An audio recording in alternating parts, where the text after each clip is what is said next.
سلام دوستای گلم، خوبین، خوشین، سلامتین. امیدوارم حال دلتون همیشه خوب باشه. امروز اومدم با آموزش خورشت واویشکای گیلانی. برای درست کردنش نیاز داریم به مرغ که من از سینه مرغ خرد شده استفاده میکنم و نیاز داریم به 2 عدد گوجه پوره شده، پیاز، رب گوجه، رب انار، ادویه ها نمک و فلفل و زردچوبه و دارچین و پودر زعفران و نیاز داریم به روغن.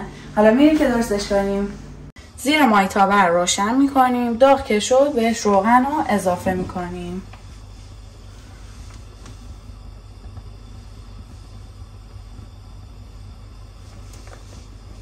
میذاریم روغنم داغ شه. مثل همیشه که میگم به خاطر اینکه پیاز سرخ شده دارم اول مرغ رو سرخ میکنم، بعدم پیاز رو بهش اضافه میکنم. خب حالا بهش مرغ رو اضافه میکنم و خوب تفت میدم.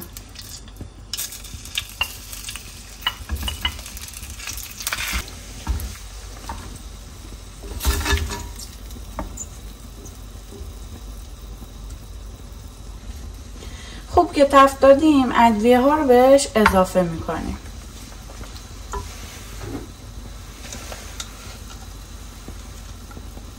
یک مقدار نمک،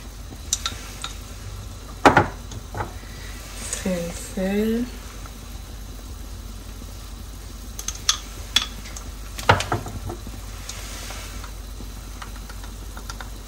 زردچوبه،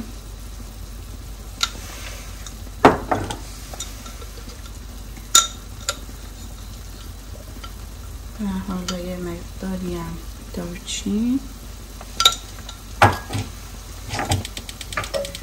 و در آخر یکم پودر زعفران بهش اضافه میکنیم.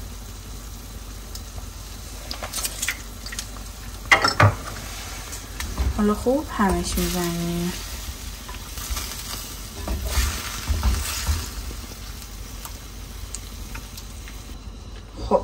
خوب که مخلوط کردیم به اندازه 1 قاشق غذاخوری پیاز سرخ شده بهش اضافه میکنم. حالا اگه شما پیاز سرخ شده ندارین میشه 1 پیاز متوسط تقریبا خرد میکنین و سرخ میکنین.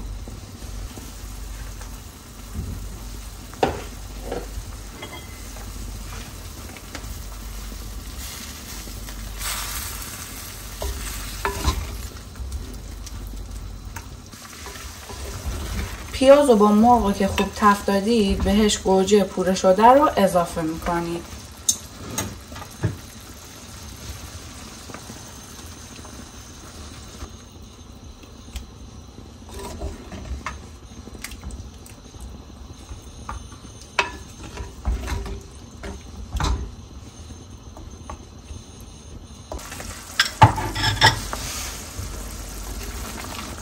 آب گوجه که تقریبا گرفته شد بهش 1 قاشق و نیم رب گوجه اضافه میکنیم.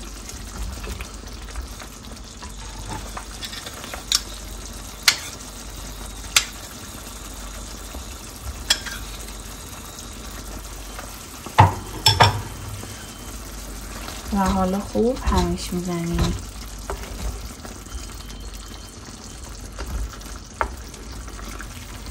خوب که تفت دادیم بهش نصف لیوان آب اضافه میکنیم و درشو میذاریم که قشنگ مرغ بپزه.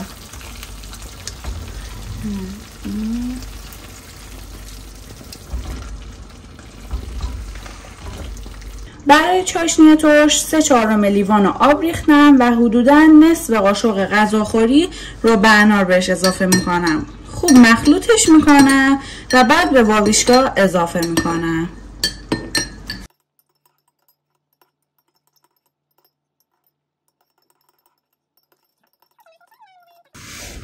چاشنی ترشش رو ریختم. حالا خوب همش میزنم و بعد درشو میذارم که قشنگ بپزه و آماده بشه.